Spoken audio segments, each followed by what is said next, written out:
সবার এখন প্রশ্ন যে হুমায়ুন কবির কবে মসজিদ বানাবেন, কেন শুধু ইটের পাহাড় জমা হচ্ছে, মসজিদ তৈরি হচ্ছে না, এই প্রশ্নটা আছে। তো আপনি প্রেস সচিব, এটা নিয়ে কি বলবেন যে কবে মসজিদ হচ্ছে? দেখুন, কথা হয়েছে হুমায়ুন সাহেবের সঙ্গে আমার, সেটা পাকা কথা যে ব্যাঙ্গালোরের একটি সংস্থার সঙ্গে পাকা কথা হয়ে গেছে। তারা 13 ফেব্রুয়ারি থেকে 17 ফেব্রুয়ারির মধ্যে মসজিদ তৈরি করতে আসছে এবং সেই ব্যাঙ্গালোরের সংস্থাকে আমরা দায়িত্ব দেওয়া হয়েছে, কারণ পুরো পাকা কথা। সুতরাং মানুষের ভুল তথা তৃণমূল কংগ্রেসের যে চারিদিকে যে অপপ্রচার, হুমায়ুন কবির এই টাকা নিয়ে রাজনীতিতে ব্যবহার করছে, সেটা প্রমাণ হয়ে যাবে যে মসজিদ উনি ওয়াদা করেছেন, অর্থাৎ মসজিদ তৈরিটা ওই সময় থেকে স্টার্ট হবে। এবং শুধু মসজিদ নয়, মমতা ব্যানার্জি তো শুধু দুর্গাঙ্গন করেছে আর জগন্নাথ ধাম করেছে। আমরা মানুষ দেখে নেবে, সারা রাজ্যের মানুষ দেখবে, বিশেষ করে মুর্শিদাবাদের পিছিয়ে পড়া মানুষরা, শিক্ষিত ছেলে মেয়ে যারা মাস্টার ডিগ্রি পড়তে পড়তে কোথাও মুর্শিদাবাদে যে ইউনিভার্সিটি করেছে, ইউনিভার্সিটিতে প্রফেসর নেই, ইউনিভার্সিটি লাইব্রেরিয়ান নেই, ক্লার্ক নেই, মুসলমান ছেলে মেয়ে পড়বে বলে হুমায়ুন কবির ভাই যে ওখানে ইউনিভার্সিটি করবে এবং একটা হাসপাতাল করবে, যেটা মমতা ব্যানার্জি করেন, তাহলে কত বড় একটা সেখানে ইন্ডাস্ট্রি গড়ে উঠবে এবং হিন্দু মুসলমান সবার জন্য সেই ইউনিভার্সিটি, সেই হাসপাতাল। কিন্তু আশেপাশে দোকানগুলোর জন্য অন্তত পক্ষে তো পরিযায়ী শ্রমিক আর হবে না, তারা তো দোকান, এখন থেকে হোটেল কতগুলো থেকে এসছেন, তাহলে আশেপাশের গরিব মানুষজন অন্তত পক্ষে ওইটা করেই তারা তো রুজি রোজগার করতে পারবে। পড়াশোনা, হাসপাতাল আর মসজিদ ছেড়েই দিলাম। আরেকটা বিষয় যেটা সব এই মুহূর্তে বড় চর্চায়, হুমায়ুন কবির বলছেন আপনাদের দলের চেয়ারম্যান যে আমরা কিন্তু এবার সেকেন্ড হব, ফার্স্ট কে হবে? দেখুন, তৃণমূল ফার্স্ট হতে পারবে না, 100% খেটে যায়, জোটে রসন খেটে গেলে কোনোভাবেই তৃণমূল ফার্স্ট হতে পারবে না।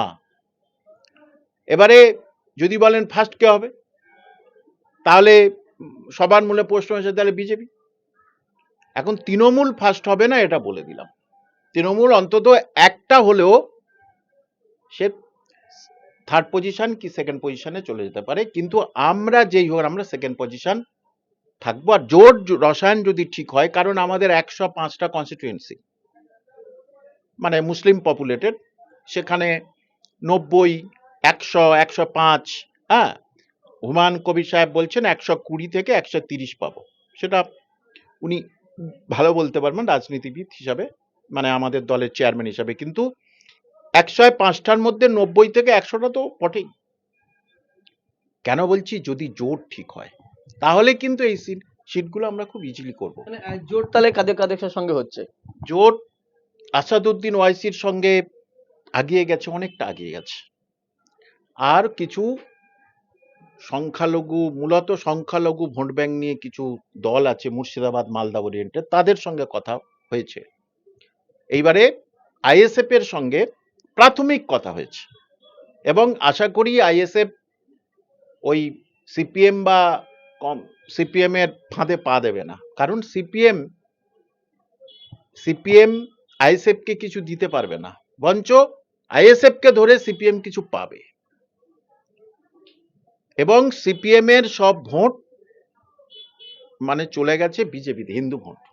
তাহলে মুসলমান ভোট যদি যায় তাহলে সেখানে মুসলমান ভোট কিছু ভাগাভাগি হবে। তাহলে এই আইএসএফ, আসাদুদ্দিন ওয়াইসি এবং আমাদের দল যদি আর ছোটখাটো কয়েক যা আছে সবাইকে নিয়ে যদি একজোট হয়, তাহলে সঠিক ইকুয়েশন মুর্শিদাবাদ, মালদা, 2 দিনাজপুরে তৃণমূল খুঁজে পাওয়া যাবে না।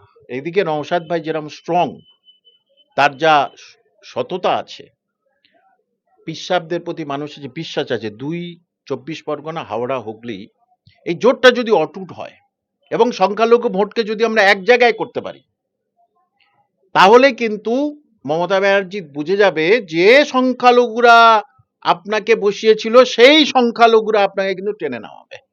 এটা 26-এ কিন্তু দেখে নেবেন, সবাই এটা দেখতে পাবে, যদি আমাদের ইকুয়েশনটা, জোটটা যদি পুরোপুরি ভাবে হয়ে যায়। এবং জোট জানুয়ারির মধ্যেই আমরা কমপ্লিট করে নিচ্ছি, দায়িত্বে আমি আছি, পুরো কমপ্লিট করে নিচ্ছি এবং এটা ফেব্রুয়ারি থেকে আমরা শুরু করে দেবো। মানে পুরোটাই না, এক মুসলিম ভোট আমাদের এক করতে হবে, একটা প্ল্যাটফর্মে মুসলিম ভোটদের দাঁড় করাতে হবে, না হলে এই মমতা ব্যানার্জি ফের যদি এসে যায় মুসলমানদের কিন্তু অবস্থা খারাপ করে দেবে। মুসলমানরা একদম সিদ্ধানা ভেঙে যাবে, ভেঙে তো গেছে।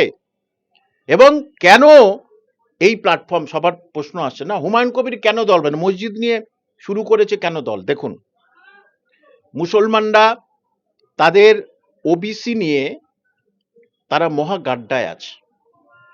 যে মুসলমানরা যে ওবিসির যে অবস্থা করেছে, 30টার মধ্যে 27টা নেই মুসলমান, এ থেকে বি, বি থেকে। মুসলমানরা চাকরির পরীক্ষা যে কটা রেজাল্ট বার হলো ঠাঁই পায়নি, পিএইচডিতে তারা ঠাঁই পাচ্ছে না। রিসেন্টলি যেসব ইঞ্জিনিয়ারিং এইসব কর্পোরেশন হিতেক পেয়েছে সেখানেও মুসলমানদের কোনো নাম নেই, সেখানে দাস, তারপরে হচ্ছে মন্ডল, এদের রমরমাটা বেশি। এমন ভাবে সাজিয়েছে মমতা ব্যানার্জি, শিক্ষিত ছেলেমেয়েরা রেগে আছে, উপযুক্ত জবাব দেবো। 2 নম্বর হচ্ছে যে ওয়াকফ সম্পত্তি নিয়ে আপনি স্পিকটি নট, আপনার 3 জন এমপি সেদিন হাজির হয়নি, কোন বুদ্ধি কাজ করেছিল? আমাদের সম্পত্তি চোখের সামনে থেকে, আমাদের সম্পত্তি যদি কবরস্থান যদি বেদখল হয়ে যায় তাহলে মুসলমানরা যাবে কোথায়? 3 নম্বর হচ্ছে কি মাদ্রাসা, মানে অ্যাডেড আনএডেড মাদ্রাসা নিয়ে গড়িমসি করছে মমতা ব্যানার্জি। কেন একটা দর্শকদের জানাতে চাই, 17% মুসলমান বিহারে, সেখানে 3000টা মাদ্রাসা, মানে অ্যাডেড মাদ্রাসা, সরকার স্বীকৃত মাদ্রাসা, প্রতি বছর 1টা 2টো 3টে 4টে করে হচ্ছে। এরা বাম ফন্ডে তৈরি করা 614টা মাদ্রাসা, এখনো বাড়েনি। ইনি এত বছর এসে একটাও মাদ্রাসা বাড়েনি। আমি প্রশ্ন করছি মমতা ব্যানার্জিকে, তার দলকে, আপনাদের এটাই শিক্ষিত মুসলিম প্রীতি? আর এই যে ওবিসি যা করলো, আরেকটা হচ্ছে কি গঙ্গা ভাঙন। যদি বলেন এটা সেন্ট্রাল গভর্নমেন্টের কাজ, আপনার এমপিরা ওখানে গিয়ে কি চপ মুড়ি খেয়ে চলে আসে? তারা একবারও গঙ্গা ভাঙন নিয়ে বলেনি। মুর্শিদাবাদের মানুষজন ক্ষেপে আছে। লাস্ট যেটা হলো, মুসলমানরা 1,30,00,000 পরিযায়ী শ্রমিক সব সারা পশ্চিমবঙ্গ থেকে গেছে, সেখানে 90 লক্ষ শুধু মুসলমান। বাহ বাবা, তাহলে সেই 90 লক্ষ মুসলমান যারা বাইরে কাজ করছে, বাবা গেছে, বর্দা গেছে, ছোট ছেলে, তাদের ছোট মেয়ে, তারা তো কিছুটা হলে অভিভাবকহীন হয়ে গেছে, তাদের গাইড দেবে কে? তাহলে তারাও মনে করবে আমিও আব্বার মতো, বড় ভাইয়ের মতো এইরকম করব। অর্থাৎ মুসলমানের ছোট ছোট ছেলে মেয়েদের কিন্তু সেই পরিযায়ী শ্রমিকের মুখের দিকে নিয়ে যাচ্ছে। আর চাচা মারছে ভাইপোকে, আর ভাইপো চলে যাচ্ছে জেলে। কি অদ্ভুত! এইটা মমতা ব্যানার্জি এতদিন বিজেপি জুজু দেখিয়ে রয়েছে, এখন সবাই বুঝে গেছে বিজেপি জুজু নয়, আপনি নিজেই বিজেপির মুখোশ পরে বসে আছেন, কোট আনকোট। জগন্নাথ ধাম করলেন, দুর্গাঙ্গন করলেন, তার পাশে মসজিদে একদিনকে খবর নেবেন, সেখানে ইলেকট্রিসিটি দেয়নি, জেনারেটারে নামাজ পড়ছে, কেন চোখে দেখতে পান না? তা একটা মসজিদ আপনি তৈরি করতে পারেন না? দেখুন, মুসলমানরা মসজিদের আশা করে না, প্রতি মহল্লায় মসজিদ তৈরি হয়েছে, চাঁদা দিয়ে করেছে। তাহলে আপনার কাছ থেকে মসজিদের আশা করেন না, কিন্তু মুখ থেকে তো একবার বলবেন। আমি ওনাকে চ্যালেঞ্জ করছি, উনি কতটা মুসলিম ভক্ত, এখানে তো ঈদগাহ ময়দানে যেতেন, উনি এতে যাক দেখি একবার, ওই যে পুইনানে যান, বিশ্ব ইজতেমা যান, যাবেন না, গেলেই তো হিন্দু ভোট চলে যাবে। দুর্গাঙ্গা এই যে জন্য করছে সে হিন্দু ভোট চলে যাবে। তাহলে আপনি যান, বিশ্ব ইজতেমা হচ্ছে, আপনি যান না ওখানে, যাওয়ার ক্ষমতা ওনার, যাওয়ার মুখ নেই, যাবে কি করে? আপনি ভাবুন তো, আমি এখানে হুমায়ুন ভাই কি পার্টি করে আমি দেখার দরকার নেই, আপনি কি পার্টি, আমি কি পার্টি করে দেখার দরকার নেই। বিশ্ব ইজতেমা হচ্ছে মুসলমান, একজন সংখ্যালঘু মুসলমান হিসাবে সেখানে যাব, সেখানে অসীমা পাত্র তদারকি করছে। হুগলির আরেকটা যে এমএলএ আছে, সে সেখানে তদারকি করছে, হিন্দু এমএলএ, আমি হিন্দু মুসলিম ভাবছি না। ইজতেমা বিশ্ব ভ্রাতৃত্ববোধের কথা বলে, ইজতেমা হিংসা বিরোধী, এই যে কথা হবে সেখানে হিংসা বিরোধী, ন্যায় কথা বলো। সেখানে হুমায়ুন কবির যাচ্ছে, তাকে বলছে বিজেপির দালাল। মমতা ব্যানার্জি, আপনি কার দালাল? পশ্চিমবঙ্গে তপন শিকদার জিতলো কার ভোটে? তাহলে বিজেপির প্রথম এখানে মূলটা আনলো কে? আপনি আনলেন। আজকের হুমায়ুন ভাই তিনি সমস্ত বঞ্চিত মুসলিমদের জবাব দেবে বলে এই প্ল্যাটফর্ম করেছে। সেখানে মুসলমান যেসব ওরিয়েন্টেড দল আছে তারা আসবে, কংগ্রেস, সিপিএম যে আসবে স্বাগত, কোনো অসুবিধা নেই, চলে আসতে পারে। কিন্তু সিপিএম বা কংগ্রেস যদি দ্বন্দ্ব করে আমাদের সঙ্গে, তাহলে সেই শূন্য তো শূন্যই রয়ে যাবে, বরঞ্চ একটা দুটো সিট পেতে পারেন, এটা পরিষ্কার।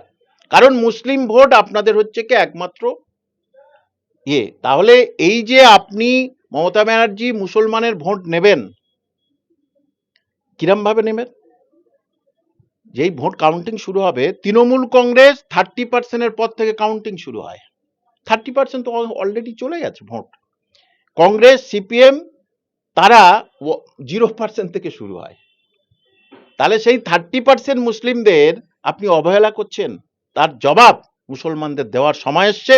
আমি করজোড়ে অনুরোধ করছি সমস্ত মুসলমানদের, আপনার সন্তানদের শিক্ষা দীক্ষার জন্য আজকের মাদ্রাসা সার্ভিস কমিশনে আরবি ছাড়া কটা জায়গায় কটা মুসলমান হয়েছে দেখুন। হিন্দু মুসলিম আমি বলছিলাম, আমি শিক্ষক মহাশয়, কিন্তু আপনি তো এগুলো তৈরি করেছেন। আব্দুল সাত্তার এটা করে গেল, আর আপনি সেটা হচ্ছে তাকে আবার বসিয়েছেন। অপদার্থ একটা মন্ত্রী ছিল তখন, শুধু দেখে দেখে মুসলমানদের বাদ দিতেন। আমার সঙ্গে বসুক, ও প্যান্ট খুলে দেবো আমি। তাহলে সেই মাদ্রাসায় যেখানে 5-6টা গ্রাম আছে, সেখানে বহু এমএ বিএড আছে মুসলমান, তারা চাকরি পায় না, তাদের কষ্ট নেই। এসএলএস এই অবস্থা, তাহলে শিক্ষিত ছেলে মেয়েদের কি অবস্থা হচ্ছে বলুন? তাহলে এর জবাব শিক্ষিত ছেলে মেয়েরা দেবে। বিশেষ করে ওবিসি নিয়ে ছেলে মেয়েদের কাছে কাহিনী শুনছি, দুঃখ শুনছি, তাদের চাকরি পাওয়ার কথা, ওবিসি থেকে তারা বাতিল, সেই জন্য তারা চাকরিটা হলো। এই যে পরিস্থিতি আপনি কথা বলছেন, এই জায়গায় দাঁড়িয়ে জেইউপি, মিম, আইএসএফ যদি জোট হয়, তাহলে আপনারা কটা আসনে প্রার্থী দেবেন এবং কটা আসনে জিততে পারেন? দেখুন, 105টা যদি রসায়ন ঠিক থাকে, তাহলে 105টা শিওর পাচ্ছি, কারণ এটা মুসলিম পপুলেটেড। 105টা শিওর পাচ্ছি। কে কি পাবে দেখার দরকার নেই। কিভাবে জোট যে কেউভাবে তোরা সরকার গঠন করবি, কর সরকার গঠন করবি, কি করে করবি কর, সরকার গঠন করবি। তো মুসলমান ভাই বোনদের অনুরোধ করছি, আমি হিন্দু মুসলিম বিরোধিতা করছি না, আপনাদের মসজিদ বাঁচানোর জন্যে, আপনাদের ছেলে মেয়েদের ভবিষ্যৎ সুরক্ষার জন্যে, আপনাদের পাড়ার গরিব মানুষটা অন্য রাজ্য থেকে এখানে নিয়ে আসার জন্যে আপনারা এই প্ল্যাটফর্মে ভোট দিন। একবার এই মুসলিম পপুলেটেড এই যে মানুষগুলো ওখানে যেই যাবে না, 100 থেকে 120-25 যেই যাবে ধরি, তো যে থাকবে না বেশি মুসলিম বিরোধী কথা বলবে, তার গলার উপরে পা তুলে দেবে, একেবারে বিধানসভা একেবারে মানে মাতিয়ে দেবে। কারণ মুসলিম প্রতিনিধি যে কজন আছে, তারা প্রায় ভেড়ার মতো হয়ে আছে, তাদের মুখ থেকে কোনো কথা বার হয়নি, কারণ তার চাকরি চলে যাবে। এবং সেটা দেখলো মৌসুম বেনজির নূর, তিনি আজকের কংগ্রেসে ফিরে আসলেন, তার মনের ব্যথাটা কি ছিল, ফিরে আসলেন, এই শুরু। আমি সমস্ত শিক্ষিত কম শিক্ষিত সবাইকে বলবো, দেখুন 262 কোটি নাকি দুরঙ্গন ওই রকমই। তাহলে পরিযায়ী শ্রমিক যারা আছেন, এই টাকাটা দিয়ে তারা আসো, তোমাদের ঘর, তোমাদের দোকান করে দিচ্ছি, আইসক্রিম ঠেলা করে দিচ্ছি, ফুচকা করে দিচ্ছি, করতে পারে। কেন এটা করছেন? আমাদের পয়সায় তো। তো হুমায়ুন ভাই দেখুন, মসজিদ যখন ভাঙে, বাবরি মসজিদ, সে মুসলমান, সে কোনোদিন নামাজ পড়ে না, রোজা করে, আমি অনেক জানি, সে কষ্ট পেয়েছিল। আমি এমন অনেক মুসলমান বলে, সে কষ্ট পেয়েছিল যে মসজিদটা ভেঙে দিল, আমার খুব কষ্ট হচ্ছে। আজকের হুমায়ুন কবির সেই মুসলমানদের সেই অনুভূতিটাকে রেসপেক্ট করেছে, তাই তিনি মসজিদ তৈরি করছেন। আপনি দুর্গাঙ্গন করবেন, আর সে মসজিদ করলে অসুবিধা কোথায়? মসজিদ বাবরের মসজিদ নয়, হুমায়ুনের মসজিদ নয়, কারোর বাপের মসজিদ নয়, মসজিদ আল্লাহর ঘর। যে তৈরি করে তার নাম হয় ইনি তৈরি করেছিলেন, সুতরাং তিনি মসজিদ তৈরি করছেন। এবং যে টাকাগুলো এসছে, আমি পরিষ্কার বলছি একজন প্রেস সচিব হিসাবে, যদি ইডি সিবিআই এসে যদি ওটাকে দেখে, টাকার হিসেব সঠিক হিসেব পাবে। প্রত্যেকটাতে বিল দিয়েছেন উনি, যে 50,000 টাকা চেক দিয়েছে, তাকে বিল দেওয়া হয়েছে, যাকে বিল দেওয়া হয়েছে, কিন্তু একটা ইট যে নিয়ে আছে তো সেটা দেওয়া যায় না। কারণ আমরা মুসলমানরা জানি যে ওই মসজিদে দানের পয়সায় কেউ নেয় না। সে নামাজ পড়ুক আর না পড়ুক, সে জানে এটা মহা পাপ হয়ে যাবে, এটা আমরা ভালো করে জানি। কিন্তু তৃণমূলের কিছু লোকজন তারা জানে হুমায়ুন কবির অ্যান্ড দল এই জোট যদি আসে তাহলে তারা আর করে খেতে পারবে না। ভ্যানওয়ালা যেমন চারচালা বাড়ি করেছে সেটা আর করতে পারবে না। তো তাহলে এই যে এবারে যদি আপনারা 100 থেকে 105টা আসন জয়লাভ করেন, তৃণমূল যদি 100 সিট জেতে বা বিজেপি যদি 100 সিট জেতে, তো আপনারা কাকে সমর্থন করবেন, তৃণমূলকে না বিজেপিকে? দেখুন, সময় বলবে, এটা পরিষ্কার কথা, সময় বলবে যে বিজেপিরও সাপোর্ট নয় আর এখন তৃণমূলেরও সাপোর্ট নয়। কারণ একজন না সরাসরি বিরোধিতা করছে আর একজন মুসলমানদের সামনে দিয়ে পিছন থেকে ছুরি মারছে, এটা পরিষ্কার। সুতরাং পশ্চিমবঙ্গে মুসলমানদের পিঠ বাঁচানোর জন্য, মুসলমানদের মানে হক আদায়ের জন্য মুসলমানরা বিধানসভায় গিয়ে লড়বে এবং যার সঙ্গে জোট বাঁধি না কেন, বেয়াদবি করলেই সরে আসবো। নাও কি করবে করো, ফের ভোট করো, তারপরে বেশি ভোট পাবো আমরা। কারণ এটা মুসলমানের অধিকার আদায়ের জন্য এই জনতা যে ইউপি, মুসলমানদের অধিকার আদায়, যেটা কোনো রাজনৈতিক পার্টি এখানে করতে পারেনি।